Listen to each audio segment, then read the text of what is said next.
Halo semuanya, balik lagi di Sped Mana Fresh. Kemarin, 3 master dari keluarga Yu tiba-tiba datang menghadang. Salah satunya langsung berteriak menantang beraninya, kalian menyentuh keluarga Yu, rasakan akibatnya. Usut punya usut.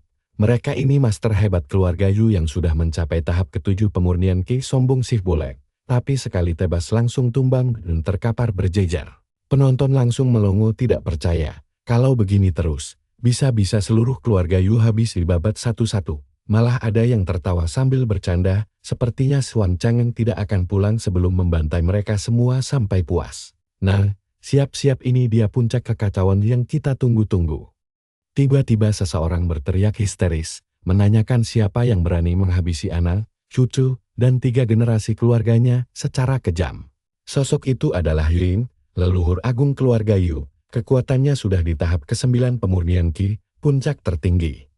Penonton langsung gempar melihat betapa mengerikannya aura sang leluhur. Bayangkan saja, Swan Chang'en baru di tahap pertama sedangkan sang leluhur sudah dipuncar. Mustahil rasanya bisa selamat dari serangan maut itu, bahkan sistemnya sendiri langsung memberi peringatan darurat. Sistem memperingatkan, kalau kekuatan aslinya bisa terbongkar, jika dia memakai kultivasi lebih. Yusin pun berpikir keras apapun tindakannya, harus tetap sesuai dengan kepribadian karakter lemah yang dia perankan. Sistem, sampai bingung apa rencana gilanya. Tepat saat itu, sang leluhur menerjang maju sambil berteriak ingin membunuhnya. Tapi Yusin malah dengan santai mengangkat tangan dan menyuruhnya berhenti sebentar. Sebelum membunuhku, jawab dulu satu hal, kenapa kamu bernafsu melenyapkanku? Dendam keluarga katanya. Swan Chang'en langsung menggelengkan kepalanya dengan santai. Kamu salah paham, Swan Chang'en itu cuma sebuah nama dan siapa saja bisa memakainya. Apa kamu yakin mau membunuhku? Sontak saja ucapan ngawur itu membuat semua orang langsung kebingungan. Yusin tersenyum santai lalu menyuruh sang leluhur duduk. Biar dia jelaskan semuanya, orang-orang di sekitar langsung dibuat melongo karena kok bisa-bisanya bocah ini malah bicara puitis mirip filsuf. Kamu tahu kan kalau di awal penciptaan alam semesta, semua makhluk hidup itu berasal dari satu sumber yang sama? Jadi secara tidak langsung, kita berdua ini satu jiwa. Kalau kamu membunuhku, bukankah kamu membunuh dirimu sendiri? Leluhur mulai mengernyit, karena merasa itu masuk akal. Yusin melanjutkan, bahwa sang leluhur berjuang seumur hidup demi membangun keluarga Yu untuk mencari kebijaksanaan sejati.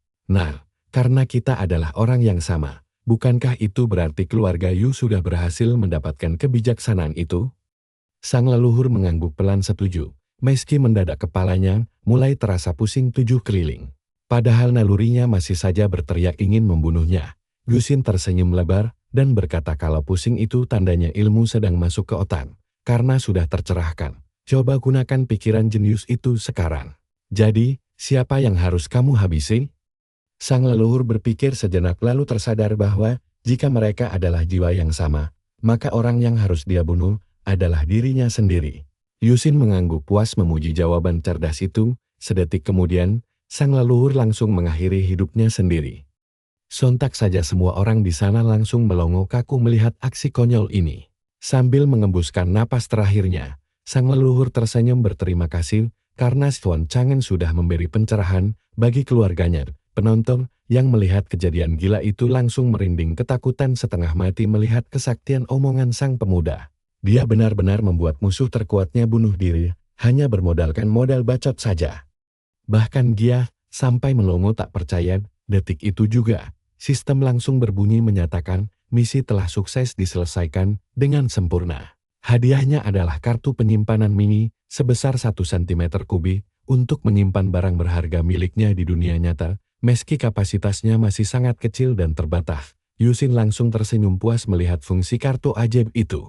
Untung saja dia dulu sering nonton drama Korea, jadi bisa menang modal debat kusir tanpa merusak peran karakter lemahnya. Sistem pun mengonfirmasi kalau tindakan cerdasnya kali ini memang sangat akurat. Dia langsung berbalik menatap mertuanya sambil menagih janji yang pernah mereka sepakati sebelumnya. Sang ayah mertua seketika langsung mendengus kesal melihat menantunya yang mendadak jadi sok berani dan bertingkah sombong seperti itu. Baru sah jadi menantu, sudah berani bertingkah sombong. Sang ibu mertua langsung menyuruhnya masuk ke dalam rumah, agar tidak membuat malu nama keluarga, berniat memberinya sebuah pelajaran berharga yang tidak akan dilupakan. Kalian pasti penasaran apa rencana licik mertuanya ini kan? Tapi begitu pintu ditutup, kedua orang tua Gia malah langsung berlutut di lantai sambil memohon ampun dengan wajah ketakutan pada Skuan Chang. Di luar tadi memang ramai jadi mereka terpaksa pura-pura galak demi menjaga harga diri. Sekarang, mereka janji tidak akan pernah berani macam-macam lagi asalkan dimaafkan. Yusin pun mengangguk santai menerima permintaan maaf itu. Malam harinya, Yusin kembali ke kamar pengantin mereka dengan wajah merona merah merunduk malu. Dia berbisik kalau suaminya itu boleh mendekat jika memang ingin melaksanakan kewajiban malam pertama mereka sebagai sepasang suami istri. Dalam hati, Yusin cuma bisa menghela napas panjang melihat tingkah manja istrinya. Baginya, gadis semuda ini cuma terlihat seperti bocah ingusan yang kerjanya menangis sepanjang hari tanpa henti. Mungkin popoknya pun masih harus diganti. Yusin melangkah mendekat dan mempertegas kalau dia cuma peduli pada uang, bukan wanita, jadi kalau mau membalas budi, besarkan saja bisnis restoran ini. Bayar saja jasaku pakai keuntungan restoran nanti. Dia cuma bisa membatin betapa suaminya memang gila harta persis seperti gosip miring warga luar. Di sudut ruangan, Yusin merenung menyadari kalau pelayan setianya, Gonge, pernah membangun dinasti bisnis raksasa di kota Inur ratusan ribu tahun lalu demi menunggunya kembali. Sayangnya, dinasti legendaris itu perlahan hancur setelah kepergian sang pelayan. Kini warisan itu cuma tersisa satu restoran kecil ini, tapi tenang saja Gongen, aku berjanji akan membangkitkan kembali seluruh kejayaan bisnismu yang sempat hancur ini. Pagi harinya, suasana pasar mendadak gempar karena festival kuliner resmi dibuka. Sementara restoran warisan Gongen diteriaki bakal segera bangkrut, Yusin yang baru bangun pun menguap lebar mencari sumber suara bising sepagi itu. Dia buru-buru menjelaskan kalau biang keroknya adalah mantan koki andalan mereka dulu. Padahal dulu sudah diperlakukan sangat baik. Sekarang malah berkhianat dan sengaja membuka restoran tandingan tepat di depan mata mereka sendiri. Restoran si pengkhianat langsung ramai diserbu pengunjung sambil tertawa sombong. Koki itu mengejek kalau semua pelanggan sudah dia rebut dan bisnis mereka dipastikan tamat hari ini. Yusin mengernyit heran kenapa pelanggan habis. Dia menjelaskan kalau si pengkhianat sengaja memonopoli seluruh pasokan bahan pangan agar mereka tidak mendapat bahan segar. Terlebih lagi, setiap restoran di festival wajib mendapatkan kartu rekomendasi khusus dari panitia. Tanpa kartu sakti bulanan itu, mustahil bagi restoran Ding untuk bisa bertahan hidup dan mereka pasti bakal langsung dinyatakan bangkrut total. Di tengah kepanikan itu, sistem mendadak memunculkan misi baru untuk menyelamatkan restoran Ding dari kebangkrutan dengan imbalan berupa 3 buah dupa spiritual kultivator manusia tingkat tinggi. Yusin menyeringai tipis melihat kelakuan licik si mantan koki. Dia menyuruh dia agar tetap membuka restoran apapun yang terjadi, meski sang istri cuma bisa menghela napas pasrah karena stok bahan yang tersisa hanyalah nasi putih biasa.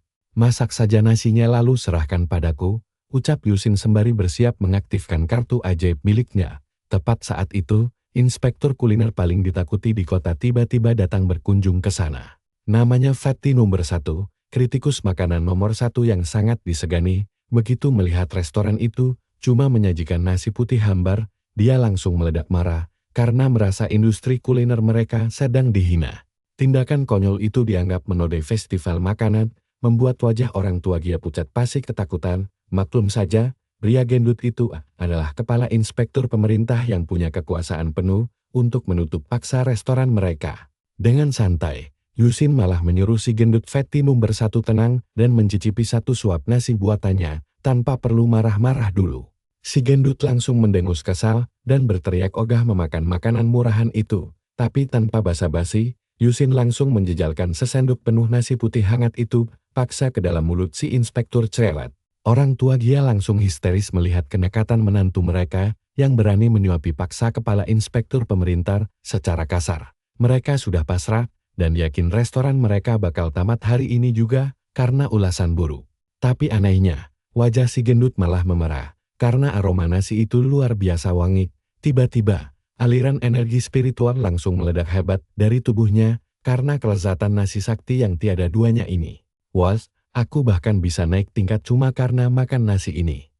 Ini jelas bukan nasi biasa. Makanan macam apa yang disajikan restoran Deng ini? Rasanya benar-benar luar biasa. Skuan Cheng pun tersenyum dalam hati. Padahal dia cuma pakai kartu hitam, setetes air suci mata air giok, ditambahkan ke nasinya. Fatty nomor 1 mengangguk puas. Nasi putih ini sempurna, ini tiket rekomendasi bulananmu. Dia membungkuk penuh hormat. Terima kasih, Master. Fatty nomor 1 langsung berbalik ke arah kerumunan, lalu menyuruh mereka semua mendengarkannya baik-baik. Dia berteriak, kalau makan nasi di restoran Deng bisa bikin naik tingkat, jadi mereka harus mencobanya sendiri. Bahkan Fatty nomor 1 berani menjamin kualitasnya, membuat kerumunan langsung tercengang gila. Masa sih cuma makan semangkuk nasi bisa langsung naik tingkat? Mana dijamin sama master kuliner lagi, jadi mereka wajib coba. Dalam sekejap, restoran Deng langsung penuh sesak, dan banyak pelanggan yang beneran berhasil naik tingkat. Tak lama, restoran itu dibanjiri pengunjung yang membawa tiket rekomendasi bulanan mereka. Dia menatap Swan Chen dengan curiga dan bertanya, apa dia diam-diam melakukan sesuatu pada nasi itu. Swan Chen menggelengkan kepala. Mana mungkin dia melakukan itu. Tapi dia mengingatkan kalau dia sudah banyak membantu. Jadi dia harus membayarnya dengan uang melimpah, karena tiket bulanan ini masih terasa kurang baginya. Dia langsung berbalik ke arah kerumunan, mulai sekarang, tidak ada yang boleh makan di restoran dan tanpa tiket bulanan. Semua orang pun langsung protes keras, karena merasa itu tidak adil. Mereka mengeluh, karena sudah memberikan tiket itu ke restoran Tongfu. Jadi mana bisa kasih lagi ke restoran Din? Swan Chen cuma tersenyum santai dan menyuruh mereka minta pengembalian tiket ke sana. Mendengar hal itu, semua orang langsung menyerbu restoran Tongfu. Si mantan koki panik dan menolak mengembalikan tiketnya. Tapi kerumunan murka langsung menghajarnya, merebut tiket mereka, lalu berlari menuju restoran Deng. Koki itu menangis karena usahanya bakal bangkrut, tapi gokil banget Kal. Cara tak terduga, restoran Deng melibas habis kompetitornya tanpa sisa. Tempat itu menjadi restoran paling populer di festival makanan dan semua pengunjung ingin makan di sana. Sistem pun mengumumkan kalau misi telah selesai, membuat poin misi Swan Chen bertambah menjadi 3 poin. Tiba-tiba ada yang berteriak menuduh mereka mencampur sesuatu ke dalam nasi dan merusak rasa aslinya hingga menghina esensi makanan. Pendatang baru itu adalah Si Chen, seorang inspektur kuliner kelas 2. Dengan sombong dia menyuruh pemilik restoran ini untuk segera berlutut. Orang tua dia langsung pucat pasi saat menyadari kalau pria itu adalah inspektur kuliner kelas 2 dari distrik elit yang sangat berpengaruh. Semakin tinggi pangkat inspektur kuliner, semakin besar pengaruh mereka. Dia cemas jika pria itu menjelek-jelekkan mereka. Tamatlah restoran ini, Si Chen mengulangi perintahnya dengan dingin, agar mereka segera berlutut meminta maaf. Orang tua dia langsung berlutut memohon ampun, dan meminta maaf dengan tulus. Namun, Swan Chen melangkah maju, dan menantangnya, memangnya dia siapa, sampai berani mengatur apa yang boleh dimasak. Si Chen pun langsung merengut kesal. Memangnya kau siapa? Tanpa peringatan, Swan Chen langsung meninjunya, dan menyuruhnya pergi. Orang tua dia histeris ketakutan, karena anaknya baru saja menyerang seorang inspektur kuliner kelas 2 yang sangat dihormati. Itu kejahatan serius. Si Chen meledak marah, dan memaki keberanian Swan Chen yang sudah memukul seorang inspektur kelas 2, lalu menyebutnya sebagai kriminal kasar yang sangat tidak beradab. Jadi kau pikir aku tidak punya hak menilai makananmu, dan merasa lebih jago masak dariku? Bagus, ayo kita duel masak. Kalau masakanmu kalah anak dari buatanku, restoran sialan ini akan langsung ditutup hari ini, juga tanpa kompromi. Misi baru pun muncul untuk Swan Chen. Misinya, yaitu mempertahankan restoran tetap buka, mendapat ulasan bagus, dan menghancurkan rasa percaya diri sang inspektur kuliner sombong itu sepenuhnya. Hadiahnya adalah stik perbaikan karakter. Swan Chen tersenyum lalu menyanggupinya, membuat orang sekitar panik, karena merasa dia tidak mungkin bisa menang melawan seorang inspektur kuliner yang sangat berpengalaman. Kalau kalah, restoran ini akan tamat selamanya. 1 jam kemudian, Si Chen bertanya, apakah makanannya sudah siap? Yang langsung diangguk mantap oleh Swan Chen. Dengan bangga, Si Chen memamerkan mahakaryanya yang bernama Buddha melompati dinding. Swan Chen tenang saja. Dia menjawab hidangannya bernama usus besar jujuar, dan dia sedang menunggu sang inspektur untuk segera mencicipinya. Si Chen langsung merengut jijik saat mencium aromanya yang luar biasa busuk. Dia curiga usus itu bahkan tidak dicuci sebelum dimasak. Lalu bertanya bagaimana rasanya jika baunya saja seburuk ini. Swan Chen pun membalasnya dengan santai. Dia berargumen Kalau tahu busuk juga baunya menyengat tapi rasanya enak sekali. Jadi mana bisa menilai makanan cuma dari aromanya saja. Si Chen mendengus lalu nekat mencicipinya sendiri, sementara orang di belakangnya langsung memencet hidung mereka. Begitu si Chen menggigit usus besar Jujun itu, ekspresi wajahnya langsung membeku total. Kerumunan mulai berbisik heran melihat raut muka sang inspektur kuliner yang mendadak berubah sangat aneh. Beneran enak, Nil. Tapi tiba-tiba saja si Chen muntah-muntah hebat. Dia langsung melotot murka ke arah Xuan Chen dan menuntut kejujuran. Apakah usus ini beneran dicuci bersih atau tidak? Xuan Chen menjawab polos, kalau sang master sendiri yang berkata setiap masakan harus mempertahankan rasa aslinya. Jadi demi keaslian rasa, dia sengaja tidak mencucinya, membuat ayah dia langsung berteriak syok setengah mati. Dia memarahi Xuan Chen karena berani menyajikan usus kotor tanpa dicuci kepada sang inspektur kuliner. Dia juga menatapnya tidak percaya dan yakin kalau Xuan Chen sengaja melakukannya, agar mereka mendapat ulasan yang sangat buruk. Orang tua Jia merasa mual membayangkan usus kotor itu disajikan. Berpikir tidak akan ada yang mau datang ke restoran Deng lagi. Tapi tiba-tiba si Chen malah tertawa dan berkata kalau Xuan Chen hanya bercanda saja. Usus ini ternyata sangat bersih. Rasanya benar-benar luar biasa lezat, hingga dia langsung melahap seluruh hidangan sendirian dengan air mata berlinang, sambil menangis haru, karena makanan ini terlalu nikmat. Dia bahkan ogah membagi satu gigitan pun kepada yang lain. Plot twist kocak nih. Apa usus besarnya beneran seenak itu, sampai si inspektur jadi sepelit ini? Kemampuan memasak di restoran Deng ini pasti sudah tingkat dawa. Xuan Chen pun langsung paham akal bulus pria itu yang sengaja menghabiskan semuanya, demi menyelamatkan harga diri dan reputasinya sendiri. Soalnya, kalau tersisa sedikit saja, dan ada orang lain yang mencicipinya, kebohongan itu pasti terbongkar dan menghancurkan karirnya sebagai inspektur kuliner. Tapi ya sudahlah, Xuan Chen juga tidak peduli lagi. Misi selesai. Xuan Chen berhasil mendapatkan stik perbaikan karakter. Sekarang, dia bahkan bisa mengubah ingatan orang lain kapan saja dia mau, di saat semua orang masih mencurigainya. Si Chen memaksakan senyum sambil berkata kalau Xuan Chen memang koke hebat, tapi sikapnya sangat buruk. Jadi dia layak dihukum. Dalam hati, si Chen menyeringai licit, karena akhirnya punya alasan untuk menyerangnya. Tiba-tiba puluhan pembunuh bayaran mendadak muncul, mengepung Xuan Chen. Wajah dia memucat saat menyadari kalau mereka adalah para death hunter yang sangat berbahaya. Inspektur kuliner memang tidak pandai bertarung, jadi mereka menyewa pengawal elit untuk melindungi diri. Dan para death hunter ini terkenal sangat setia mati pada majikan mereka. Si Chen pun langsung berteriak menyuruh mereka menyerang. Habisi Xuan Chen sekarang juga. Jangan biarkan dia hidup. Dia langsung menarik lengan Xuan Chen dan menyuruhnya kabur, karena para death hunter ini berada di ranah konsentrasi yang jauh di atas ranah pemurnian ki mereka sebelumnya. Dia memperingatkan kalau Xuan Chen tidak akan bisa menang. Namun Xuan Chen malah menahannya sambil tersenyum tenang, melarikan diri. Itu bukanlah gayanya sama sekali.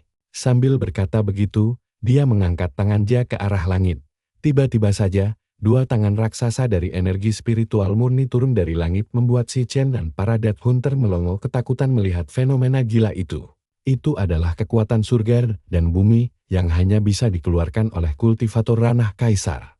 Xuan Chen menyeringai lebar dan menyuruh si Chen untuk menikmati penerbangan gratisnya hari ini. Hanya dengan kibasan tangannya, telapak tangan raksasa itu langsung mementalkan si Chen dan seluruh pembunuh bayaran ke langit. Sementara itu, sang mantan koki bergumam sedih kalau restoran Tongfu miliknya sudah benar-benar tamat karena sepi pelanggan. Dia berencana menjual restorannya untuk menutupi kerugian sambil menyumpahi agar restoran Deng milik Xuan Chen juga hancur. Namun seketika itu juga, si Chen dan para pembunuhnya jatuh menghantam restoran Tongfu hingga hancur rata dengan tanah. Si koki berteriak histeris meratapi restorannya yang rata dengan tanah. Si Chen pun menggaruk kepalanya dengan canggung sambil berkilah, kalau angin hari ini memang agak terlalu kencang. Mau bagaimana lagi? Dia menatap Xuan Chen, bertanya-tanya apa itu kekuatannya, tapi tiba-tiba sistem memberi peringatan merah bahwa sifat karakternya hancur dan kegagalan misi sudah di depan mata. Yusin tersenyum santai. Tenang, dia masih punya tongkat modifikasi karakter. Setelah mengaktifkannya, dia langsung mengumumkan agar semua orang melupakan kejadian tadi karena makanan itu sebenarnya untuk bersama. tapi Shin malah serakah memakannya sendirian. Makanya para dewa langsung menghukumnya. Sontak semua orang tersentak kaget sang inspektur kuliner legendaris, ternyata kena azab dewa. Berarti makanan Swan Chen sangat lezat, sampai dewa pun cemburu.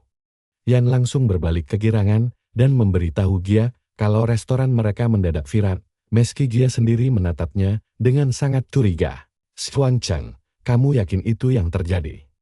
Gia merasa ada yang tidak beres, tapi keesokan paginya, sebuah nyanyian super veles di luar langsung, membuat tidur Yusin terganggu dengan sangat menyebalkan.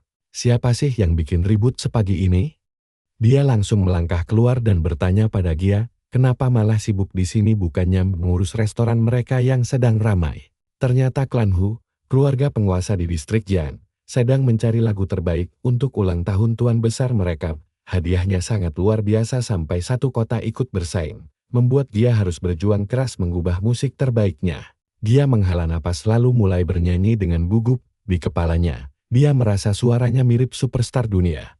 Tapi bagi telinga Yusin, ini adalah salah satu siksaan suara paling fals yang pernah dia dengar. Yusin merasa suara Gia terlalu hancur, dia pun maju menyuruhnya minggir, agar dia saja yang mengubah musiknya, demi mengincar imbalan uang. Dia langsung cemberut. Jangan bercanda, Swan Chen. Waktunya mepet banget buat main-main, tapi tunggu dulu. Disinilah keajaiban dimulai saat dia membuka mulutnya untuk bernyanyi dengan sangat indah tentang cinta sejati. Lagu manis tentang gadis impian itu terus mengalir indah. Nona Gia pun sampai melongo kaget dalam hati, bagaimana bisa ada bakat sekelas musisi legendaris Ed Sheeran yang nyasar di dunia manhwa ini? Siapa sangka dia punya suara emas yang begitu menyentuh jiwa. Gia mulai bertanya-tanya, sebenarnya berapa banyak bakat tersembunyi yang disembunyikan Swan Chen, bahkan liriknya terasa sangat tulus dan khusus ditulis untuk dirinya. Dia bermimpi menjelajahi dunia demi menemukan leluhur agung mereka. Sementara itu, Yusin malah membatin kalau lirik curiannya ini mungkin terdengar agak biasa saja di dunia ini.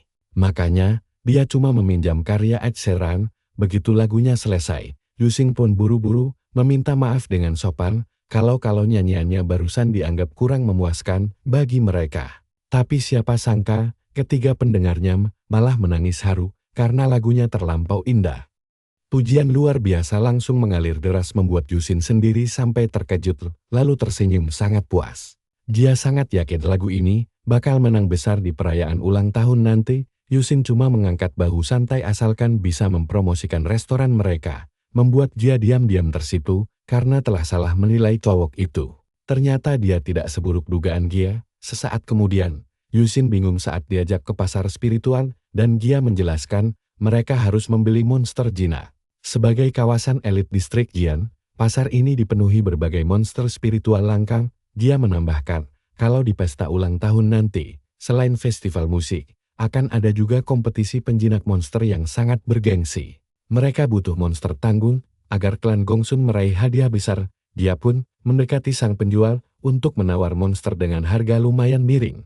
Bukannya dilayani, pemilik toko malah mencibir kasar mengusir mereka, karena menganggap warga miskin kumul hanya akan mengotori tokonya yang mewah. Meski miskin, dia menegaskan mereka sanggup membayar, tapi si penjual makin murka dan mengancam akan melepaskan monster anjing pemburunya jika mereka tidak segera angkat kaki dari sana. Dia mencoba memohon baik-baik, tapi saksikan ini, belum sempat dia menyelesaikan kalimatnya, kipas lipat Yusin sudah melayang keras menghantam wajah penjual sombong itu. Dia yang sangat panik, langsung berbisik memperingatkan Swan Chen bahwa menyinggung orang kaya di distrik elit ini hanya akan mendatangkan bencana besar yang sangat berbahaya bagi mereka berdua. Si penjual histeris mengancam akan memanggil ayahnya untuk membunuh mereka, dan tak lama kemudian Tuan Shin pun tiba. Shin murka mencari pelaku yang berani memukul anaknya, dan si anak langsung menunjuk Swan Chen. Namun begitu menyadari siapa yang dilawan, semua orang di sana mendadak membeku. Si anak bodoh itu nekat merangsak maju menyuruh Swan Chen berlutut, tapi sebelum mendekat, Shin justru menampar keras wajah putranya sendiri. Beraninya kamu tidak sopan pada Tuan Swan Chen. Tanpa memedulikan putranya yang benar-benar kebingungan setengah mati, Shin langsung bersujud memohon ampunan tulus atas ketidaksopanan anaknya. Si penjual monster melongo tidak percaya melihat ayahnya yang berkuasa malah bersujud gemetar di hadapan pemuda miskin kumuh. Shin membatin ketakutan, dia sangat yakin insiden pemukulan waktu itu bukanlah azab dewa, melainkan ulah rahasia Xuan Chen yang mutlak tidak boleh dia pancing lagi kemarahannya. Shin pun mempersilakan Xuan Chen mengambil monster spiritual mana saja dengan gratis, sementara Yan mengangguk memuji kecerdasan Shin. Saat dia merasa ragu dengan pilihan monsternya, Shin diam-diam mencibir puas, karena dia sangat yakin keluarga Gongsun akan tetap dipermalukan habis-habisan dalam kompetisi penjinak monster nanti. Biar tahu rasa. Dan hari kompetisi resmi pun akhirnya tiba dengan penonton yang sangat ramai. Tuan Besar Klan Hu membuka pesta ulang tahunnya dengan mengumumkan dimulainya babak penjinak monster, di mana hanya penjinak dengan monster terakhir yang bertahan hidup yang berhak menjadi juara sejati. Gemuruh penonton meledak menyambut para kontestan beserta monster buas mereka, sementara Gia justru hanya membawa seekor burung unta spiritual yang kelihatan sangat biasa saja. Tawa ejekan langsung pecah dari tribun penonton yang meremehkan sisa kejayaan keluarga Gongsun. Tapi Gia membalasnya dengan tatapan penuh kebanggaan. Meskipun klan mereka kini sudah merosot tajam, Gia dengan berani menegaskan bahwa keluarga Gongsun pernah menjadi penguasa terkuat di benua ini, dan dia hadir hari ini demi membuktikan eksistensi mereka pada dunia. Shin diam-diam mencibir kejam dan bersumpah bahwa hari ini akan menjadi panggung eksekusi terakhir yang akan memusnahkan sisa klan Gongsun dari muka bumi. Pertarungan resmi dimulai. Semua monster langsung melesat maju, membuat Gia sadar burung untanya terlalu lemah jika harus bertarung fisik. Gia ingin menghindar, tapi sialnya 3 serigala ganas langsung mengepungnya diiringi ejekan musuh yang menanyakan mau kabur kemana dia. Gia sadar mereka mengincarnya demi membalas dendam pada Xuan Chen, tapi dia yakin burung untanya cukup cepat untuk melarikan diri. Namun begitu melodi seruling rahasia Shin bergema di lapangan, burung unta Gia mendadak lemas tak bertenaga, dan langsung ambruk ke tanah hingga musuh tertawa puas, karena tak bisa lari lagi. Melihat mangsanya tak bisa berkutik, para pemburu langsung menyerbu maju dengan beringas. Shin tertawa puas, karena taktik liciknya menjual burung unta sabotas itu terbukti sangat sukses hari ini. Namun tepat saat taring tajam monster musuh hampir merobek Gia, Yusin secara mengejutkan melesat secepat kilat tepat di hadapan gadis itu. Yusin melayangkan satu tamparan dahsyat yang menerbangkan penjinak, sekaligus monsternya terbang jauh ke udara. Xian melotot tak percaya melihat kedatangan Xuan Chen, sementara seluruh penonton ikut geger melihat menantu klan Gongsun itu nekat mengacaukan arena pertarungan resmi. Yusin dengan tenang membantu burung unta itu berdiri kembali. Tepat saat itu, sistem memberinya sebuah misi baru, raih posisi pertama dalam kompetisi penjinak monster dan buat semua penonton terpukau. Menatap 11 Chan, Yusin berkata dia memakai suling tulang untuk mengendalikan monster. Apa aku dilarang membantu istriku sendiri?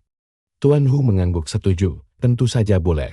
11 Chan mencoba membunuh istri Yusin di hari ulang tahunku. Bawa dia kemari sekarang juga, berbalik ke Nona Jia. Yusin berkata lembut pergilah istirahat, namun wanita itu menggeleng. Semua orang di arena ini sangat kuat bersama monster mereka. Kamu akan kesulitan? Yusin tersenyum percaya diri tenang saja. Keluarga Gongsen akan bangkit lagi dan merebut kembali posisi puncak. Sesaat kemudian, 3 penjinak dengan gorila raksasa maju.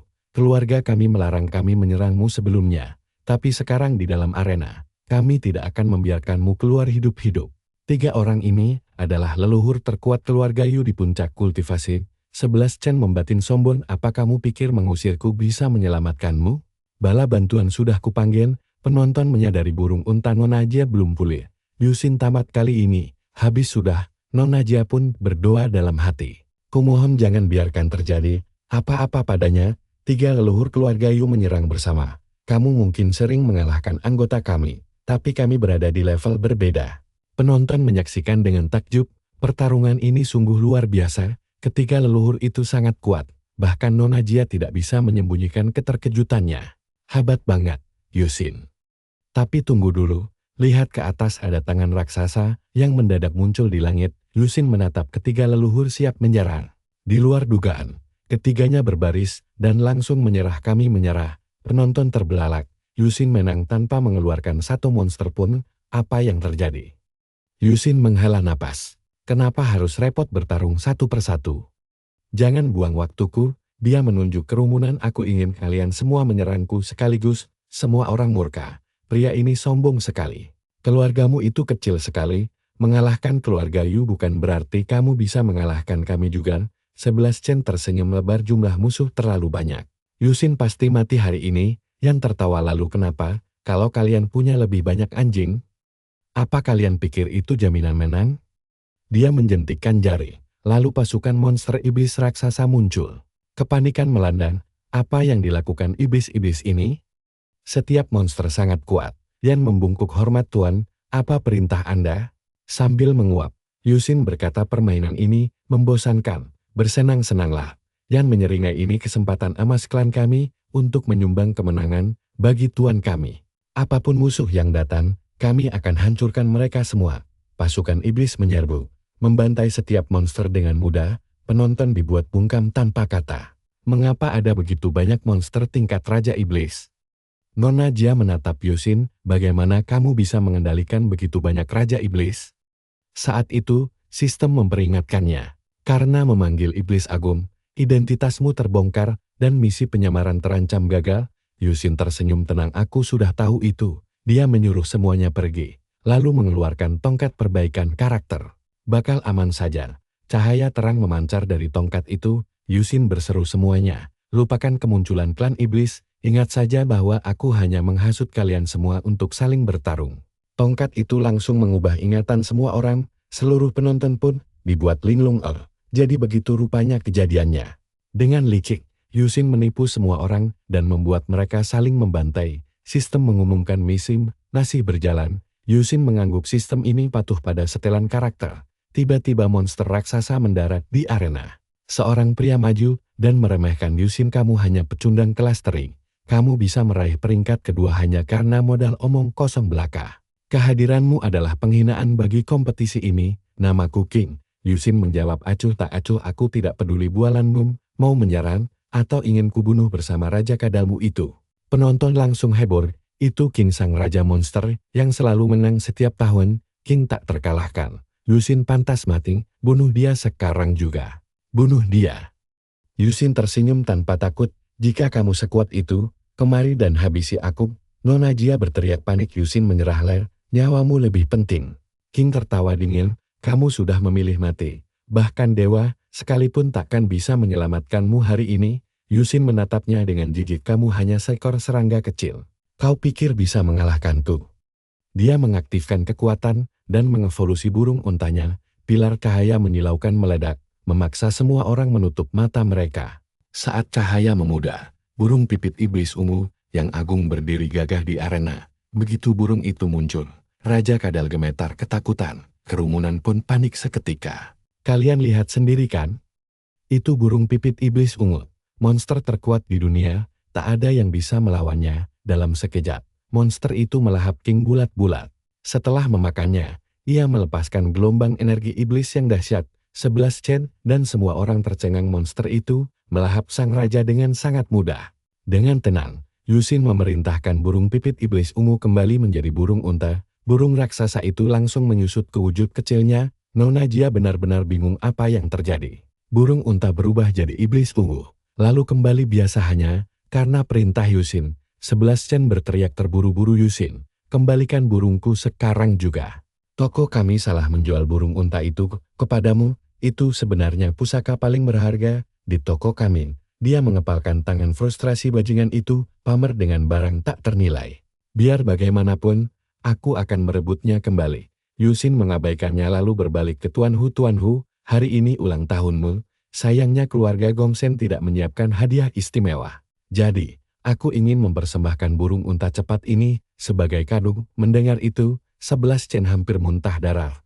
Apa Yusin gila memberi monster tak ternilai secara cuma-cuma? Tuan Hu tertawa bahagia. Klan Gongsen sungguh luar biasa. Mulai hari ini, keluarga Hu dan keluarga Gongsen adalah sekutu terdekat. Mendengar hal itu, semua orang langsung jatuh ke dalam keputusasaan. Seandainya keluarga Gongsen bersekutu dengan keluarga Hu, bertahan di kota Jun akan mustahil. Wajah 11 Chen memucat. Yusin baru saja menghadiahkan burung unta itu pada Tuan Hu. Mana berani aku memintanya kembali. Sementara itu, Penonton mulai meneriakkan nama Yusin. Yusin tersenyum sendiri, tak ada yang tahu. Aku diam-diam menukar burung unta biasa dengan burung iblis ungu. Bukan cuma mendapat simpati keluarga Hu, tapi jika ada masalah dengan burung unta itu, kesalahan akan dilimpahkan ke pemilik aslinya, yaitu 11 Chen. Kemudian Yusin bertanya Tuan Hu, apakah ini berarti keluarga Gongsen memenangkan juara pertama?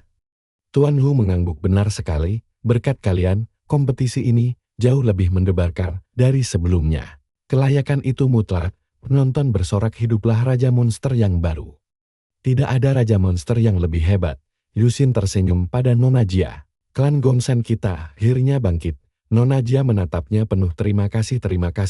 Berkatmu aku bisa menyaksikan momen luar biasa ini. Sistem langsung mengumumkan misi selesai. Bangkitkan keluarga Gongsen. Hadiah, 5 poin missing, peningkatan karakter selesai. Selama kamu tidak bertindak kelewat batas, tidak akan ada yang mencurigai identitas aslimu. Dalam benak semua orang, Yusin kini diakui sebagai salah satu orang terkuat di wilayah Jiang. Mereka juga percaya kultivasimu sudah mencapai tingkat pertama ranah konsentrasi. Yusin tersenyum lebar. Jadi, makin tinggi tingkat kultivasi gue, orang-orang bakal makin gak curiga. Nanti, gue bisa bebas ngapa-ngapain tanpa takut kedok gue kebongkar. Tuan Wu lalu mengumumkan, kalau sekarang saatnya kompetisi berikutnya, yaitu kompetisi pencipta lagu. Mendengar itu, si Chen tersenyum sombong, karena dia sudah bayar mahal juara tahun lalu. Nggak bakal ada yang bisa menang lawan dia. Kembang api pun meledak di langit saat Tuan Wu naik ke atas panggung untuk menyambut pemenang tahun ini. Bahkan sebelum pengumuman resmi dibuat, juara bertahan tahun lalu dengan sombong bilang nggak perlu ada pengumuman, karena dia pasti menang. Tapi Tuan Wu tersenyum hangat dan mengumumkan, kalau pemenangnya adalah Yusin dari keluarga Gong. Mendengar itu, si Chen dan si juara bertahan langsung melongo nggak percaya. Sedangkan Yusin malah garuk-garuk kepala karena merasa pujian dari Tuan Wu terlalu berlebihan. Komposer itu langsung patah hati, dan si Chen pun langsung protes keras. Dia bilang Yusin cuma sampah tukang bule yang nggak mungkin bisa bikin lagu, dan menuduh Tuan Wu disogok burung unta cepat. Penonton pun langsung ikut-ikutan komplain. Mau apapun nama kompetisinya, pemenangnya harus tetap pemusik yang paling berbakat, bukannya orang kayak dia. Mana mungkin orang amatir bisa lebih jago dari komposer profesional. Penonton yang ngamuk bahkan mulai melempar telur dan sayuran ke panggung, membuat Tuan Wu berteriak menegaskan kalau mereka semua salah paham. Yusin dipilih bukan karena burung unta cepat, tapi karena musiknya emang luar biasa. Dia bukan komposer biasa, tapi sudah selevel dengan leluhur Ed Sheeran. Tuan Wu menantang Yusin menyanyi langsung untuk membuktikannya, tapi penonton menolak keras, karena ogah telinga mereka tersiksa mendengar suara si pecundang. Mereka bahkan mengancam bakal menghajar Tuan Wu kalau Yusin nekat bernyanyi. Yusin cuma tersenyum tenang menanggapi ancaman mereka. Curang itu nggak bakal bertahan lama. Niatnya mau jadi peringkat 1 demi keluarga, tapi kalian malah bikin kesal seisi distrik Jungen. Tanpa banyak bacot, Yusin langsung mulai bernyanyi. Begitu suaranya menggema, seisi stadion langsung hening seketikan. Semua orang berdiri terpaku, bahkan banyak yang sampai nangis saking terharunya. Gila, dia beneran menyanyi persis kayak leluhur Ed Sheeran, jauh banget dibanding komposer biasa.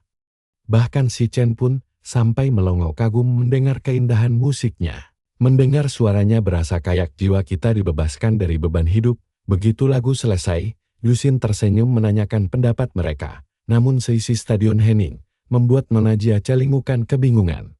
Nona Jia menyindir para penonton yang tadi luar biasa sombong, tapi sekarang mendadak mingkam. Akhirnya, ada satu orang yang mengaku kalau lagu itu mengingatkannya pada patah hati pertama, padahal dia sendiri jomblo seumur hidup. Penonton lain ikut berteriak girang kalau lagu itu membuat gadis impiannya seolah nyata di depan mata. Dia memuji Yusin sebagai jenius musik sejati yang layak dihargai, bahkan dengan nyawa sekalipun. Seketika seisi stadion gemuruh oleh tepuk tangan riuh.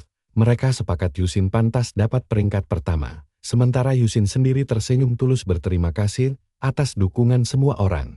Yusin berjanji bakal bernyanyi lagi kalau mereka mampir ke restoran dan penonton langsung bersorak heboh dan bersumpah bakal datang bukan cuma demi makanan, tapi demi suaranya yang merdu. Banyak yang mengaku belum pernah dengar lagu seindah ini seumur hidup. Nona Jia pun tersenyum bangga dalam hati, kagum betapa luar biasanya sosok Yusin yang dicintai semua orang.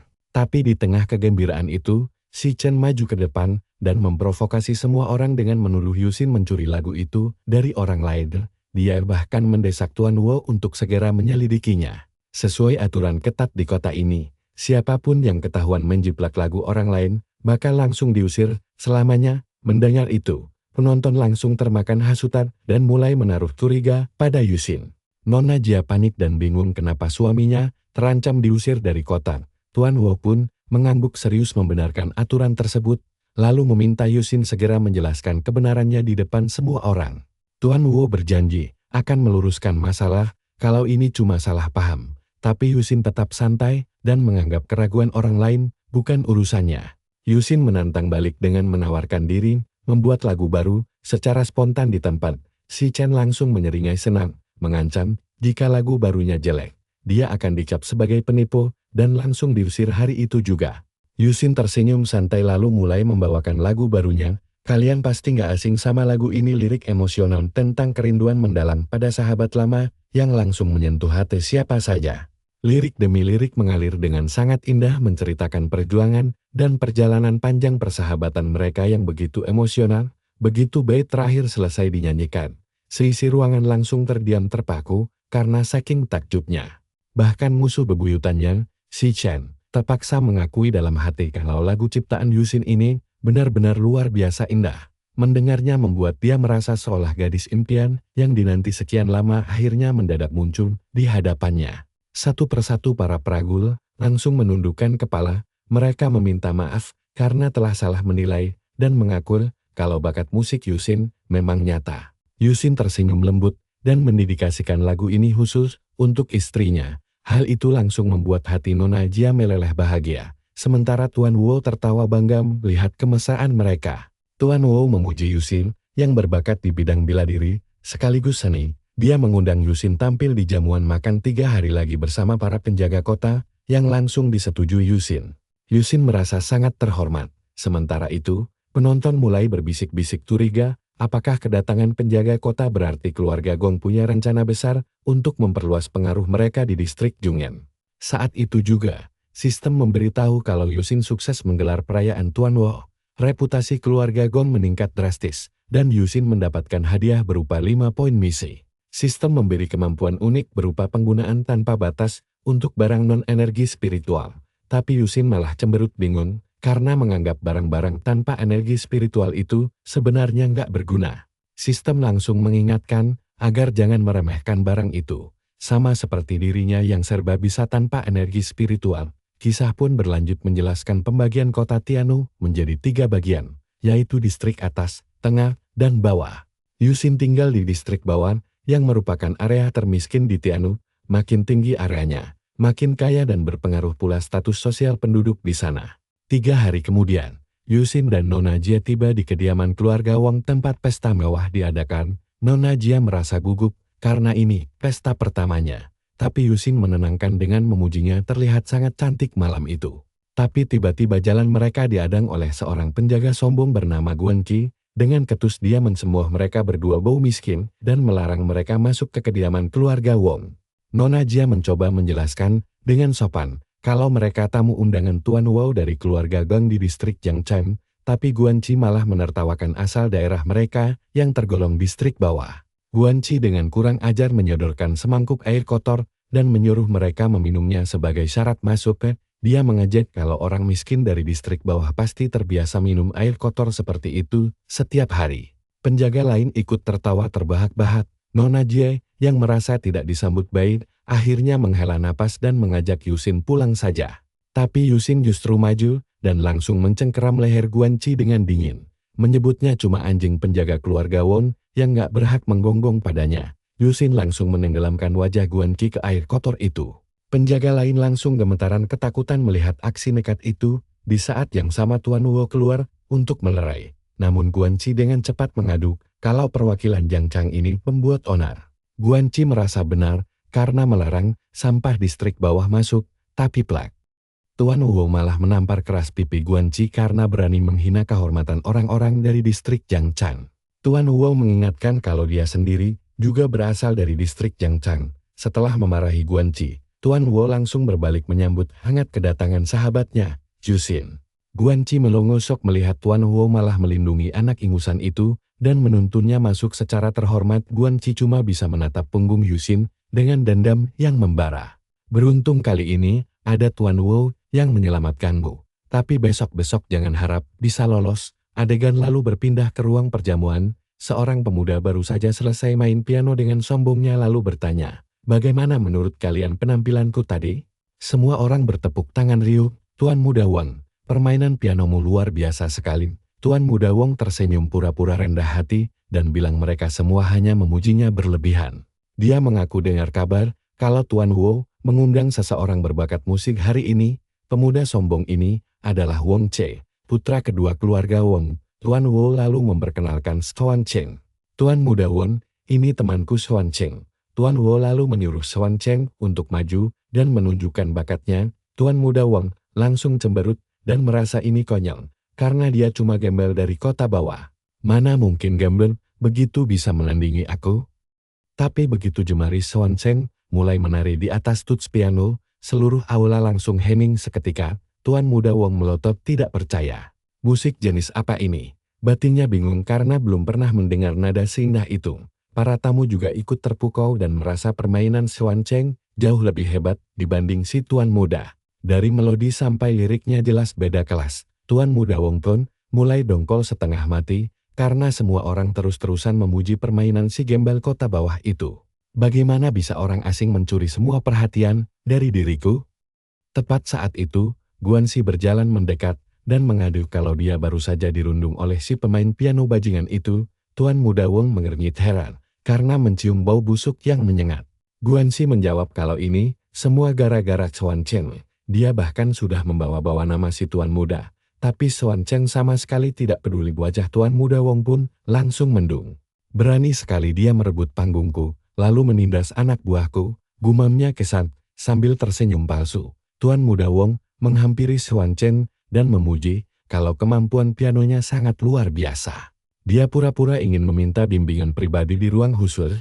Xuan Cheng pun mengangguk santai dan merasa tidak ada salahnya membantu. Tuan Muda Wong langsung menyuruh pelayannya membawa Xuan Cheng ke ruang piano.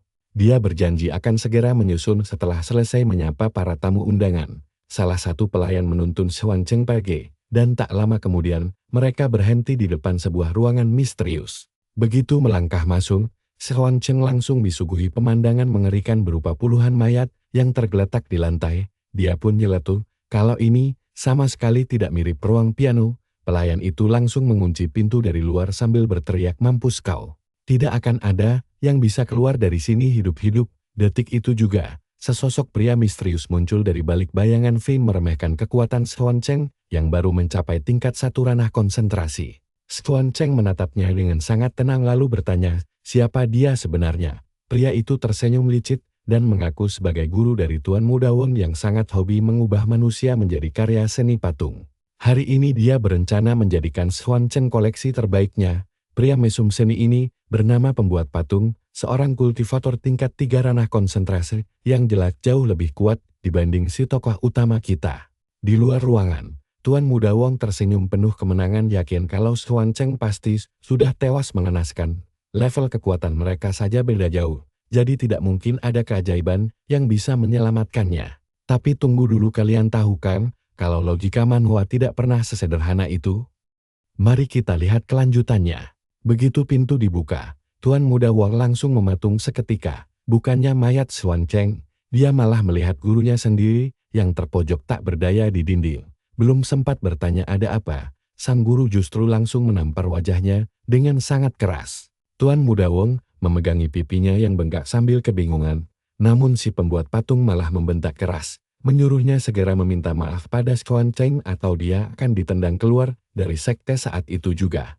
Sementara itu, Xuan Cheng kembali menemui Nona Jia dengan santai. Nona Jia tersenyum meladet dan bertanya, apakah les pianonya sudah selesai? Xuan Cheng hanya mengibaskan tangan dan menanyakan keberadaan Tuan Wu saat ini.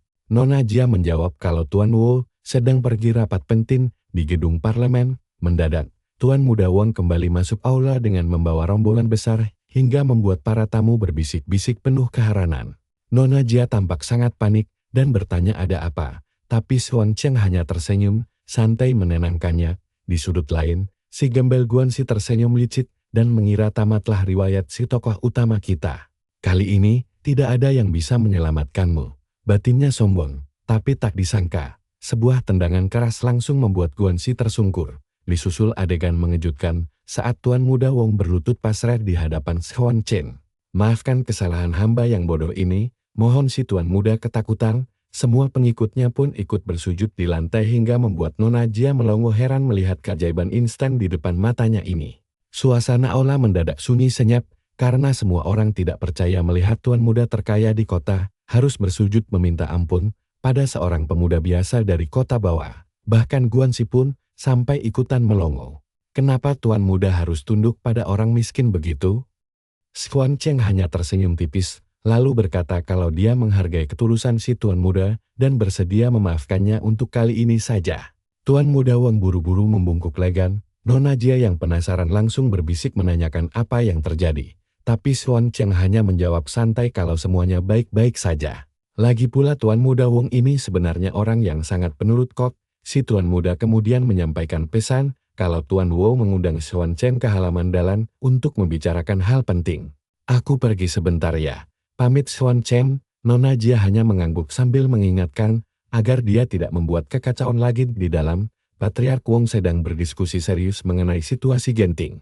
Pasukan pertahanan di gerbang barat saat ini sedang kewalahan menahan gempuran serbuan monster.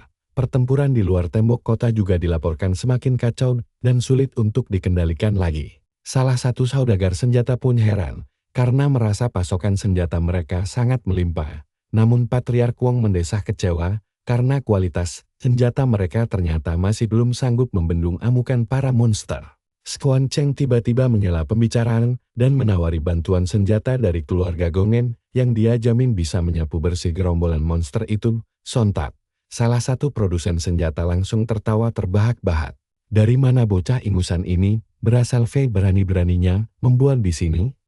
Sebagai pengusaha senjata terbesar di distrik Jianing, dia bahkan belum pernah mendengar reputasi keluarga Gongen dalam membuat senjata tempur. Xuan Cheng tersenyum santai dan membenarkan ucapan itu karena mereka memang belum memiliki pabrik pembuatan sendiri. Ruangan pertemuan pun seketika kembali riuh oleh suara tawa mengejek. Tidak punya pabrik satupun, tapi berani sesumbar mau memasok senjata perang kepada militer. Semua yang hadir di sini adalah pedagang kaya raya yang bahkan kesulitan jika harus membangun pabrik baru. Bahkan Tuan Wu sampai ikut merasa malu dan mengingatkan Xuan Cheng agar mau belajar dari para ahlinya terlebih dahulu, tapi si tokoh utama kita tetap percaya diri dan mengaku sudah menyiapkan sampel senjatanya. Di dalam hati, dia memastikan kepada sistem apakah benar bisa memakai barang tanpa energi spiritual sepuasnya tanpa batas. Sistem mengiyakan, namun mengingatkannya agar tidak sampai membuat kegaduhan besar yang merepotkan. Xuan Cheng menganggur lalu menunjukkan pistol mainannya sebagai senjata kontrol. Nah, kalian pasti tahu reaksi para bos senjata itu kan? Mereka langsung tertawa terbahak-bahak melihat benda kecil yang tidak meyakinkan ini. Apa kau mau berburu tikus dengan mainan konyol itu? Tuan Wu mendesah kecewa sambil menasihati Xuan Cheng agar tidak terlalu sombong. Namun si tokoh utama malah menantang mereka untuk menguji senjata mana yang jauh lebih mematikan. Si pembuat senjata mendengus meremehkan keberanian bocah ingusan di depannya itu. Dia pun berjanji akan memberi pelajaran berharga tentang betapa kejam dan berbahayanya dunia luar yang sebenarnya. Tak lama kemudian, mereka berdua sudah berada di arena duel khusus. Si produsen senjata dengan bangga memamerkan pedang racun andalannya yang dia klaim telah dilapisi oleh racun paling mematikan di dunia. Luka goresan kecil saja sudah cukup untuk mencabut nyawa musuh terkuat sekalipun. Sambil mengarahkan ujung pedang ke leher Xuan Cheng, dia memperingatkan agar jangan menyalahkan siapa-siapa jika sampai tewas hari ini. Dalam pertarungan hidup dan mati, tanggung jawab sama sekali tidak berguna, jawab Xuan Cheng santai. Nona Jia terlihat sangat cemas dan mempertanyakan keputusan gilanya itu, bahkan Tuan Wu sendiri dibuat kebingungan. Senjata berlapis racun itu sangat berbahaya dan bisa merenggut nyawa dalam sekejap mata. Si pembuat senjata pun menyeringai licik karena tahu betul kalau posisi Xuan Cheng saat ini sudah sangat terdesak. Aku sudah berlatih pedang selama lebih dari 10 tahun Bray. Mending kamu menyerah sekarang juga. Sekali aku tebas pakai teknik pedang petir ini, nyawamu dijamin langsung melayang. Pedang racun legendaris ini menyimpan energi luar biasa dari langit dan bumi, sekali tebas saja. Kamu langsung tamat, penonton menggeleng pasrah tamat, sudah riwayat Xuan Chen. Tapi sebelum ada yang sempat berkedip, dor. Satu tembakan Yusin langsung menyala keras. Pembuat senjata sombong itu tewas seketika. Yusin menatap kerumunan yang melongo. Kalian masih hidup di masa lalu, zaman sudah berubah. Nona Jia dan Tuan Wong berdiri, mematung tidak percaya. Pedang racun legendaris itu hancur cuma dalam sekali serang Braid. Tuan Wong langsung berlari mendekat panik. Xuan Chen, apa nama senjata ini? Yusin cuma tersenyum tipis. Namanya pistol, senjata jarak jauh yang kekuatannya gila-gilaan. Bahkan orang biasa tanpa kultivasi pun bisa memakainya dengan sangat mudah. Mata Tuan Wong langsung berbinar mendengarnya, luar biasa sekali. Itu artinya, warga biasa juga bisa ikut mempertahankan kota kita. Yusin pun mengangguk setuju. Tuan Wong langsung memerintahkan putus kontrak dengan keluarga Yan, ganti dengan keluarga Gongmen selama 3 tahun. Si pembuat senjata langsung panik setengah mati, dia bisa bangkrut total. Sambil memelas dia memohon saudara Wong, dengarkan aku akan potong harga pedangku sampai 50%. Tuan Wong mengibaskan tangan bawa semua pedangmu pergi, aku tidak tertarik berbisnis denganmu lagi. Belakangan, Yusin berkata, pada Nona Jia aku tahu banyak cara membuat senjata. Kita bisa kembangkan bisnis ini dengan cepat. Keluarga kita bakal segera punya bengkel senjata terbesar di sini. Nona Jia sempat ragu, apa kita tidak melangkah terlalu cepat? Dalam hati dia membatin ternyata Xuan tidak cuma pintar bermusik. Pengetahuannya tentang manufaktur benar-benar luar biasa gila. Sementara itu, sistem sudah menyesuaikan kepribadian Xuan Chen agar dia terlihat jauh lebih natural dan tidak dicurigai siapapun. Hasilnya, tidak ada yang mencurigai identitas aslinya. Selama beberapa hari berikutnya, keluarga Gongmen langsung merekrut banyak pekerja dan mendirikan bengkel raksasa. Menggunakan cetak biru buatan Xuan Chen, semua pekerja langsung tancap gas, bisnis mereka berkembang pesat, semua orang mendapat gaji melimpar dan merasa sangat bahagia berai. Sebulan setelah menemui Lu Chening, Yusin akhirnya kembali berai, dia mengira bengkel senjatanya sudah sangat makmur sekarang, tapi tunggu dulu lihat ini, seluruh tempatnya malah sudah hancur lebur jadi puing-puing. Raut wajah Yusin langsung mendingin, apa yang terjadi di sini? Dia menyadari kalau Nona Jia terluka sangat parah. Setelah mendengar penjelasan semua orang, Yusin bertanya jadi saat aku pergi, keluarga Wong menghancurkan bengkel kita dan melukai Nona Jia. Para pekerja mengangguk lesu, mereka menuduh senjata kita cacat. Mereka menyita paksa semuanya, dan Nona Jia terluka parah saat mencoba melindungi kami. Yusin langsung mengepalkan tinjunya, jadi keluarga Wong benar-benar berani bertindak sejauh ini ya? Mereka membuat kesalahan terbesar dalam hidup mereka. Ibu mertuanya bertanya cemas, Xuan Chen, apa rencana kamu?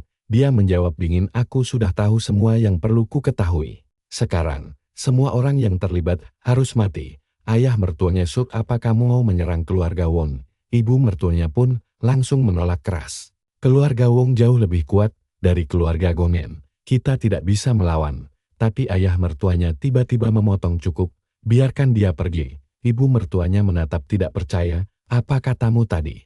Mereka menyiksa putriku, dan aku tidak bisa berbuat apa-apa. Xuan Chen, buat mereka membayar semuanya, tanpa sepatah kata pun.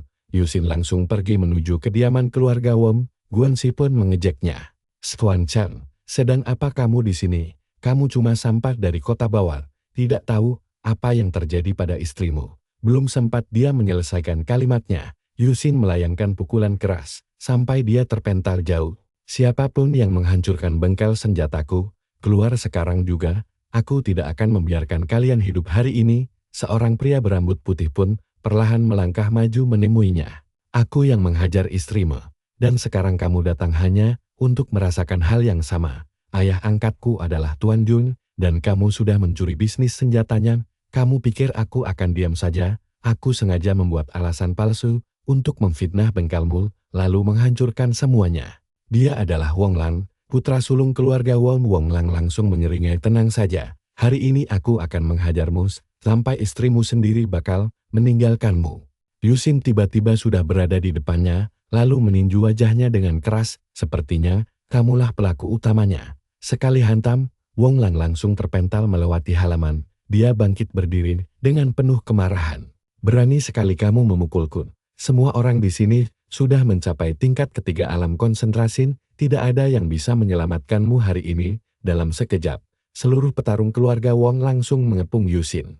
Sementara itu, Nona Jia berlari kencang menerobos hujan lebat menuju kediaman Wong. Ayahnya berteriak, "Jia, mau kemana kamu? Kamu baru saja sadar?" Dia menjawab panik, "Aku harus membawa Xuan Cheng kembali sekarang."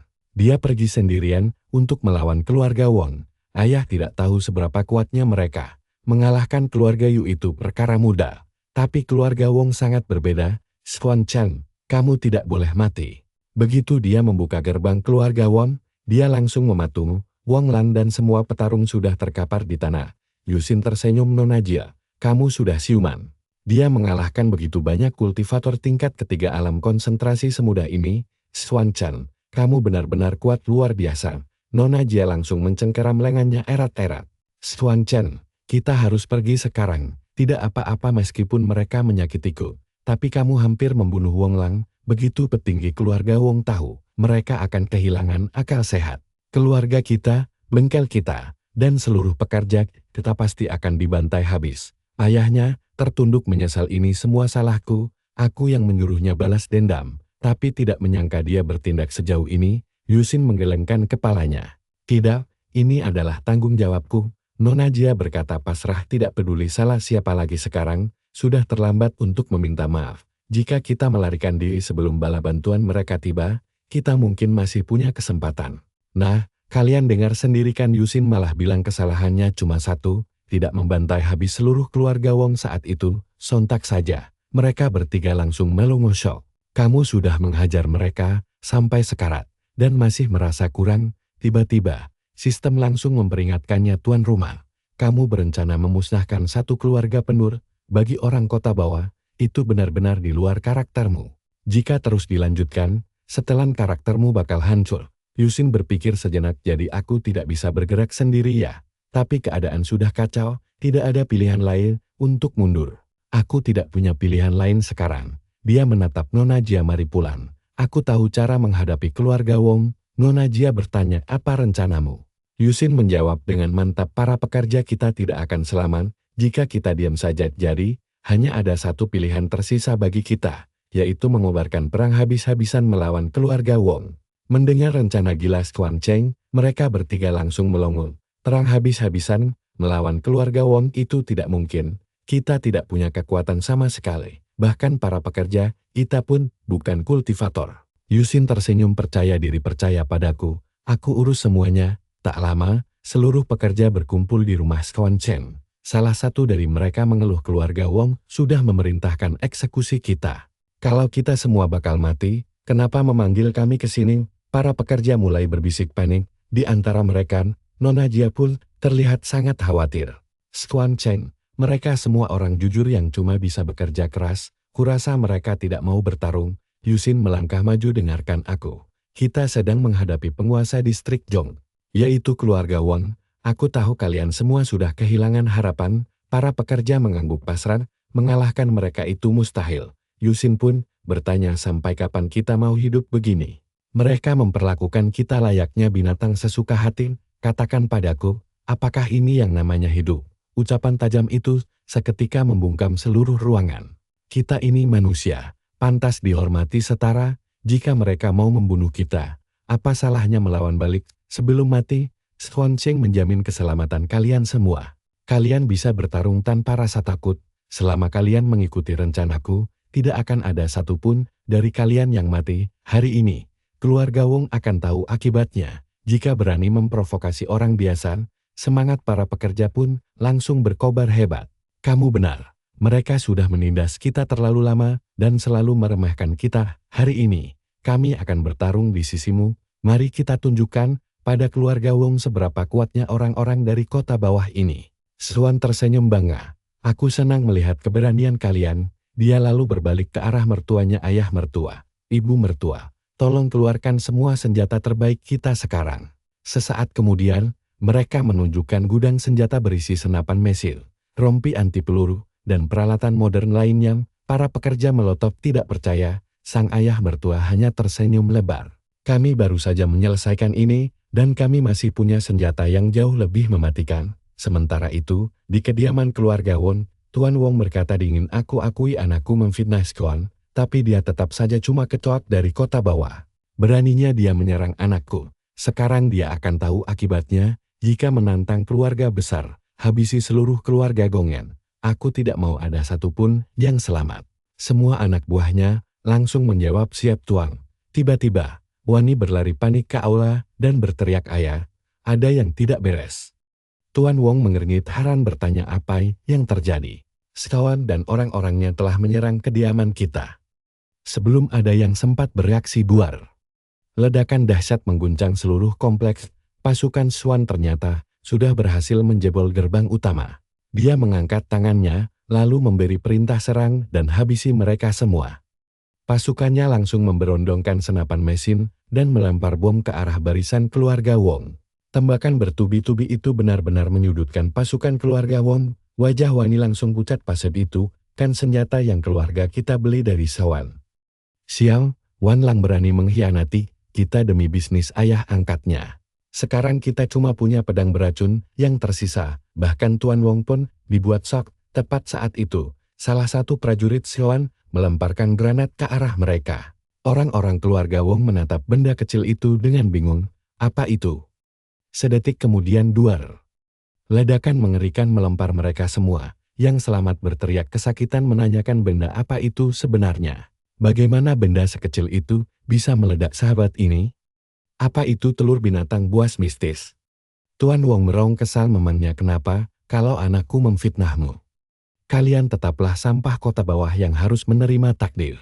Dia segera memberi perintah lagi agar para prajurit maju dan bertahan menggunakan tameng. Pasukan itu langsung membentuk dinding pertahanan dengan perisai besar untuk menahan gempuran. Tuan Wong mencibir bahwa sampah tidak layak hidup. Swan tersenyum tipis, kau pikir tameng begitu bisa menahan tembakan kami?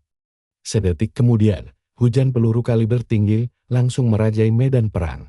Perisai mereka hancur berkeping-keping, prajurit di baliknya langsung bolong-bolong tertembak peluru. Mereka panik berteriak bahwa pertahanan jebol dan harus segera mundur. Di saat yang sama, ibu mertua Swan turun tangan sendiri, mengoperasikan senapan mesin raksasa. Dia menembak tanpa henti sambil berteriak, beraninya kalian menyakiti putriku. Hari ini kalian semua mampus. Wajah Tuan Wong berubah pucat pasi. Orang-orang ini jauh lebih kuat dari dugaannya. Apalagi senjata mereka sangat canggih.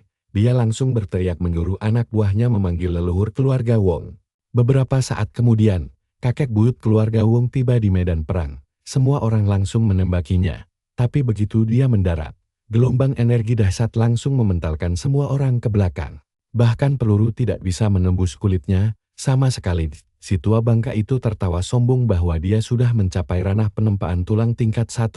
Jadi senjata murahan ini tidak berguna. Namanya Juan Hao. Pihak Swan langsung terkejut mendengar ranah penempaan tulang itu. Juan Hao menatap mereka dengan sangat meremehkan. Kalian cuma sampah kota bawah. Beraninya menantang keluarga besarku. Dia mengangkat batu raksasa lalu melemparkannya ke arah senapan mesin. Hantaman batu itu mementalkan ibu mertua Swan ke belakang. Juan Hao mendengus sombong. Apa musuh tidak berguna ini pantas membuatku turun tangan. Tepat saat itu, sebuah peluru tank berukuran raksasa melesat lurus ke arahnya. Tuan Wong tersenyum penuh percaya diri. Kakek, dengan kekuatanmu kita pasti menang. Tapi coba lihat ini, disinilah kepastian mereka hancur lebur saat peluru tank menghantam si kakek tepat sasaran. Duar. Anggota keluarga Wong lainnya berteriak histeris karena kakek buyut mereka hancur berkeping-keping tanpa sisa. Ternyata, sosok yang menembakkan peluru itu adalah ayah mertua Swan yang berdiri gagah di atas tank baja raksasa. Berani sekali kalian menyakiti putriku dan meneror keluargaku. Sepertinya kalian lupa siapa sebenarnya warga distrik Jungcheng. Tuan Wong hanya bisa menatap mesin raksasa itu dengan penuh kengerian. Benda apa itu? Bentuknya mirip monster besi raksasa yang merayap di medan perang. Swan pun langsung berteriak memberi perintah baru, dengar semuanya, musuh sudah kalah telak. Lancarkan serangan terakhir sekarang juga dan ratakan keluarga Wong.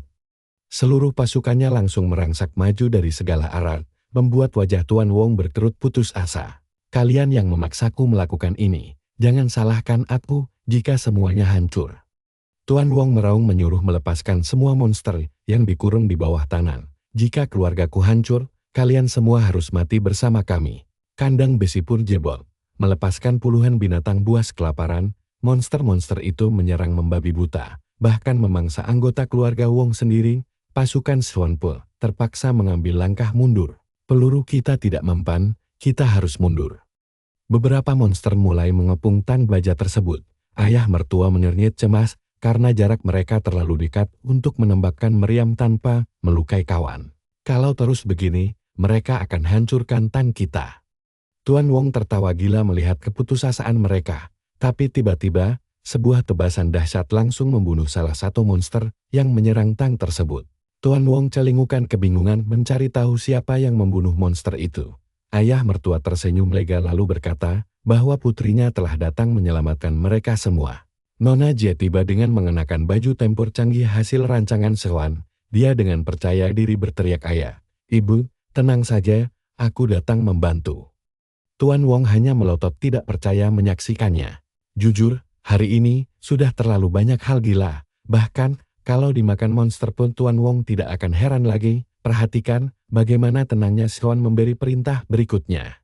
"Nona Jie, aktifkan mode pembantaian mutlak."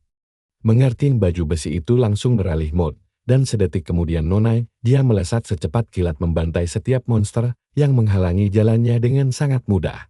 Swan menatap Tuan Wong lalu berkata dia sudah kalah. Tuan Wong langsung memohon ampun dan menjanjikan jabatan pelindung kota untuknya. "Tolong ampuni nyawaku, ini semua bukan salahku." Swan mengangguk dan bersedia setuju dengan satu syarat. Wajah Tuan Wong langsung berbinar bahagia mengucapkan terima kasih. Swan melanjutkan syaratnya, "Aku ingin kamu meminta maaf secara terbuka kepada keluarga Gonen di depan seluruh warga kota. Setelah itu, serahkan jabatan pelindung kota secara resmi kepadaku. Hanya dengan begitu nyawamu akan kuampuni." Tuan Wong langsung mematung sok mendengar syarat itu. Tidak lama kemudian, warga di seluruh penjuru kota berkumpul di alun-alun tengah. Mereka semua sibuk berbisik membicarakan rumor yang beredar. Katanya sang pelindung kota akan meminta maaf kepada keluarga miskin dari kota bawah.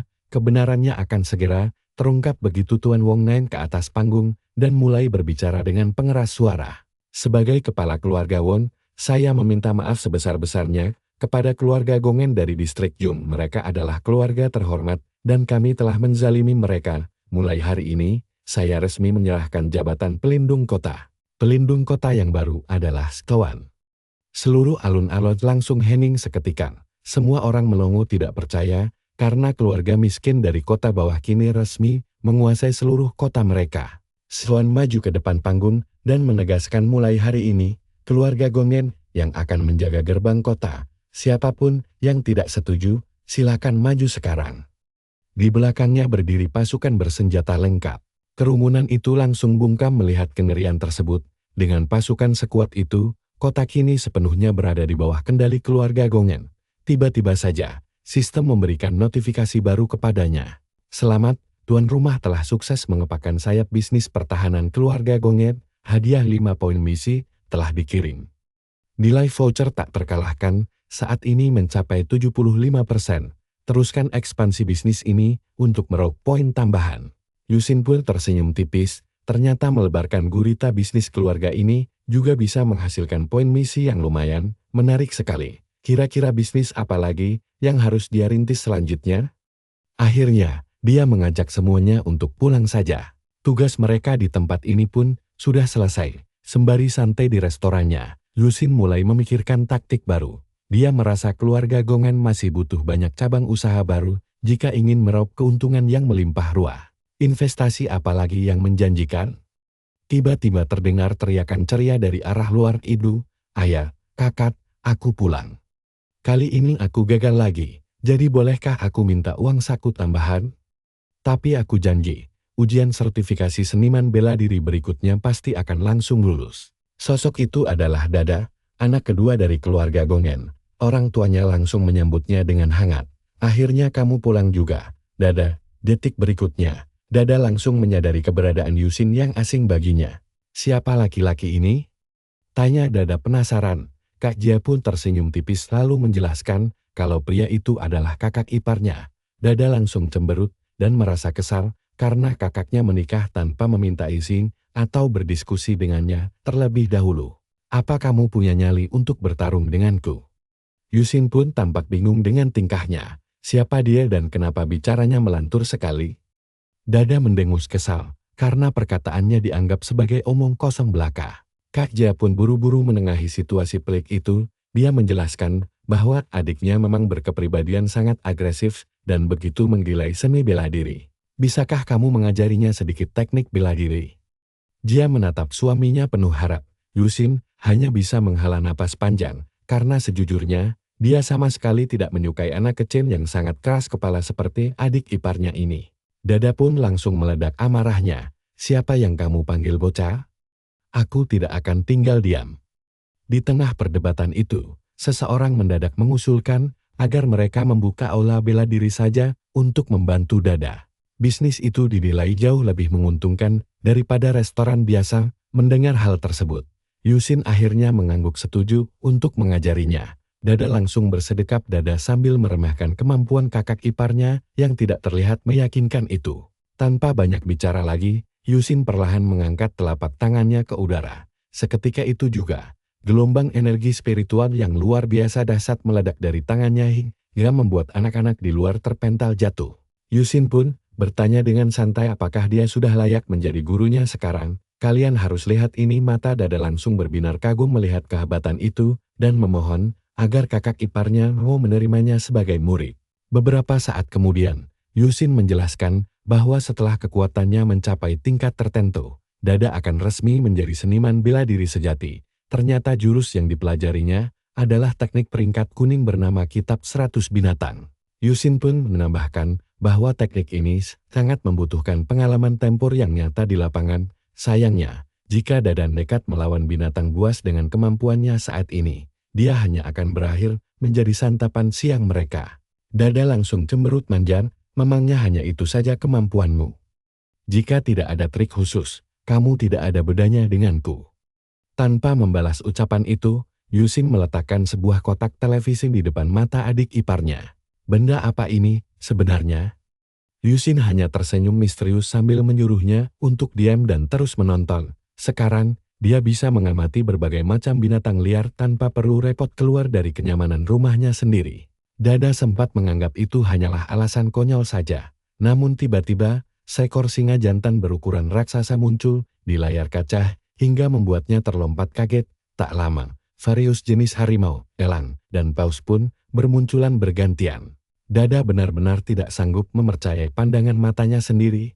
Dia bisa merasakan kehadiran binatang liar tersebut hanya lewat layar sekecil itu. Cara unik ini rupanya sangat membantunya memahami teknik bertarung hewan jauh lebih cepat. Mendadak, kekuatan spiritual Dada meledak hebat. Kakak ipar, aku berhasil menembus ranah pemurnian energi sekarang.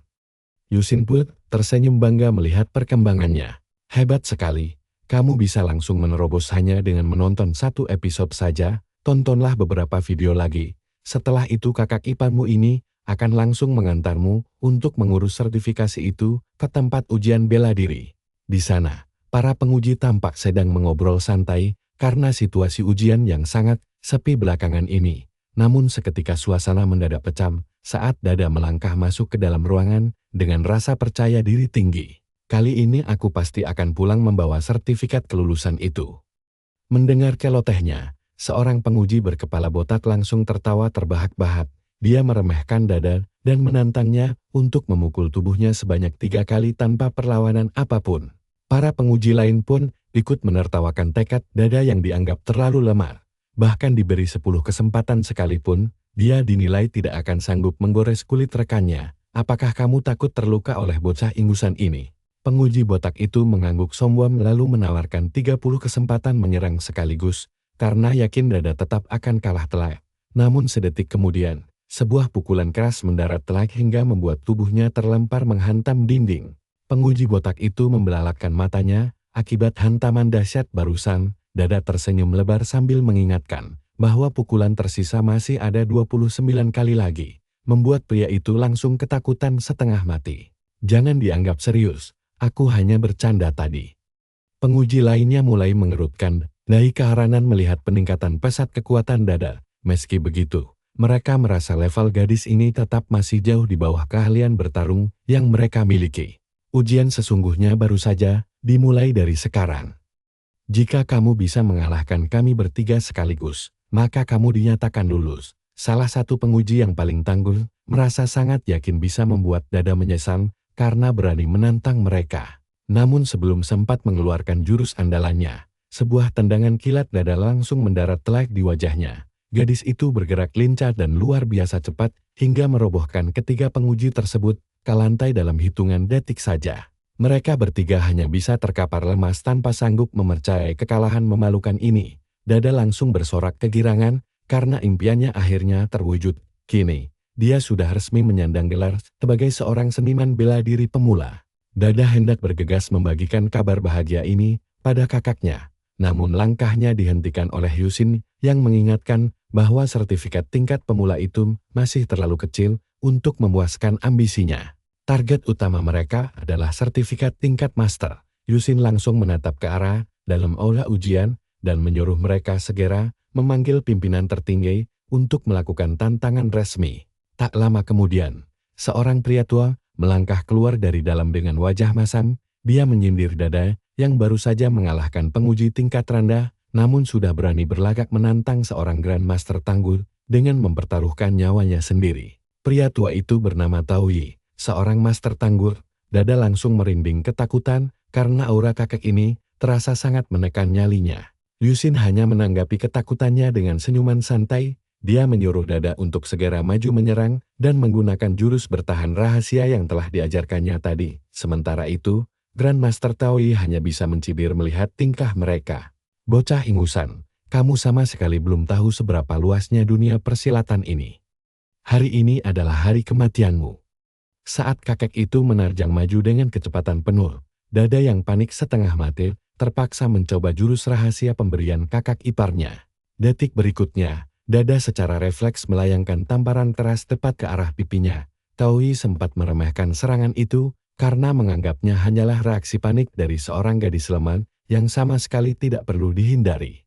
Tamparan itu mendarat telak hingga menimbulkan ledakan besar. Taoyi langsung terlempar jauh, menghantam dinding aula, dan terperangkap di sana. Jujur, kalian pasti ikut melotot heran bagaimana gadis sekecil itu punya kekuatan monster seperti ini. Seluruh penonton seketika terdiam seribu bahasa karena tidak menyangka Grandmaster kebanggaan mereka bisa dikalahkan semudah itu. Bahkan Dada sendiri pun merasa sangat kebingungan karena dia merasa hanya sedang menangkis serangan ringannya saja tadi.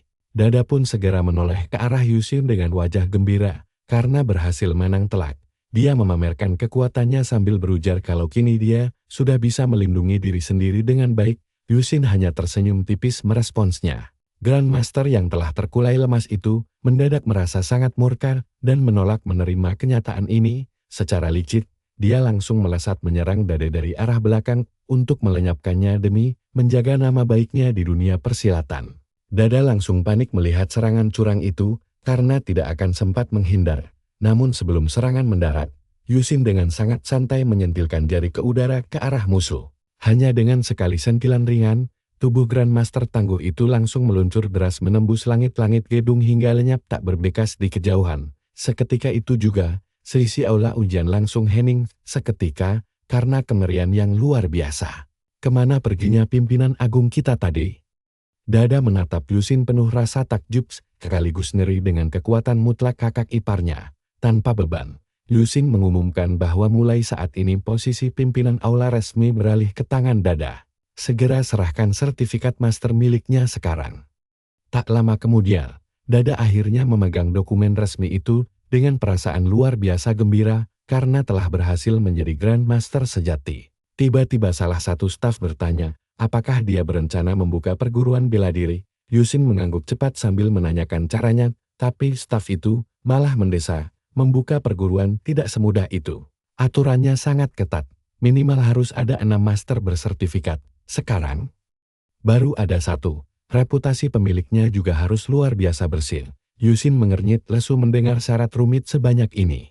Belum lagi rekor bertarungku sangat hancur, bertahun-tahun selalu kalah kompetisi, dan baru menang sekali ini. Beberapa jam kemudian, Yusin langsung menghubungi keluarganya lewat panggilan video.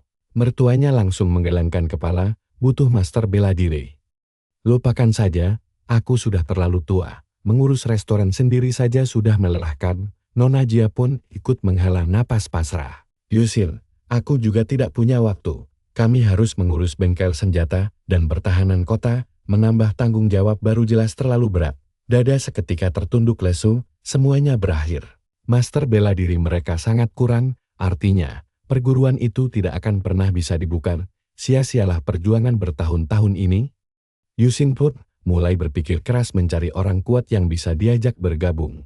Tiba-tiba sebuah ide cemerlang melintas, dia pun tersenyum lebar. Jangan khawatir Dada, perguruan bela diri kita pasti akan tetap dibuka. Malam itu juga, 5 petarung misterius dari organisasi rahasia mendatangi setiap perguruan di distrik Sewan. Tanpa ampun, mereka membantai habis seluruh master bela diri di sana secara berurutan. Setelah menang, mereka membuat pengumuman yang menggemparkan, mulai hari ini, tidak boleh ada perguruan bela diri di distrik Sewan, kedepannya tidak akan ada yang cukup kuat untuk mengalahkan mereka. Tindakan kejam ini menutup habis peluang siapapun untuk mendirikan perguruan baru di sana. Masyarakat distrik Sewan pun langsung gempar. Nah, menurut kalian, apakah benar-benar tidak ada yang bisa menghentikan mereka? Di tengah ketakutan itu, seseorang tiba-tiba bersuara menyebut nama Master Dada, namun tidak ada satupun yang percaya Dada. Dia kan gadis payah yang selalu gagal ujian bela diri setiap tahun. Jika master berpengalaman saja kalah telak, bagaimana mungkin gadis payah sepertinya bisa menang? Dada menatap Yusin dengan putus asa, kakak ipar, tidak ada yang mempercayai aku. Yusin hanya tersenyum santai, pergi saja, kau amat. Dada sempat ragu dan takut mati. Tapi Yusin menenangkannya lalu berseru lantang meminta semua orang untuk menyimak baik-baik. Yusin menegaskan bahwa Dada pasti menang dan langsung terkenal di seluruh distrik setelah hari ini. Namun, Dada menatapnya penuh curiga, kakak ipar, kenapa aku merasa kau sedang mengerjaiku? Sesaat kemudian, salah satu petarung dari kelompok misterius itu melangkah ke arana sambil melemparkan jubahnya dengan santai. Dia mengejek Dada sebagai master terakhir yang tersisa di distrik Sewan. Pria itu ternyata adalah Chen Dao. Dia mencibir Dada yang masih kecil, tapi sudah berani mengantarkan nyawa ke sini. Di saat bersamaan, sistem tiba-tiba bertanya, apa sebenarnya rencana gila Yusin kali ini? Sebab rencana ini sama sekali tidak masuk akal. Yusin tertawa santai. Sistem, jika kau memang sepintar itu, kau tidak akan butuh aku untuk mencapai tujuanmu.